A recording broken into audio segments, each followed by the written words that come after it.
You know, one thing to remember as you're doing your Kickstarter project is that when your project comes to an end, it's not over.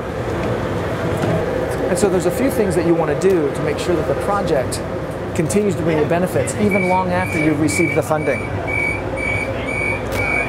For example, when the project ends, your Kickstarter page is going to be out there. You've promoted it, you've talked about it, you've shared it, you've taught people all about it. Get out of the way. So what you need to do is remember that that Kickstarter project is going to be a project, is going to be a destination for a lot of people.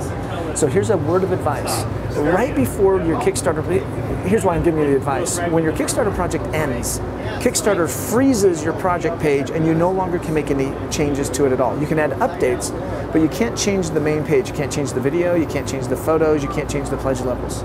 So right before your project ends, what you want to do is make sure that you go out there and change all of that. It's either an hour beforehand, the day beforehand, because now, for the rest of eternity, people who come to look up your project are going to come to that page and they're going to see all of that information. Turn that into a destination page to drive traffic to the other places that you want to go to keep that project in the minds of the people who might be backing it. You have an additional fundraising method, you want people to keep track of your updates, you want to have a website, you have somewhere you want to go, a YouTube channel, put all of that content and your video, reshoot your video.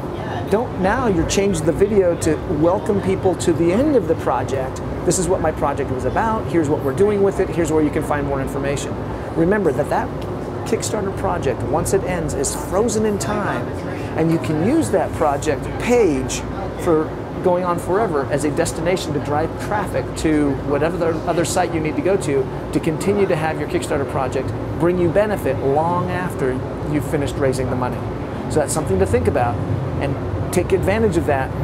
And by the way, make sure you do that video or make those updates before you get to the end, because you'll be very busy at the end. So prepare that when you're preparing to launch your Kickstarter project. Be thinking of the end as well. And that's one of the key things you can do to make that continue to give you success long after the project's over.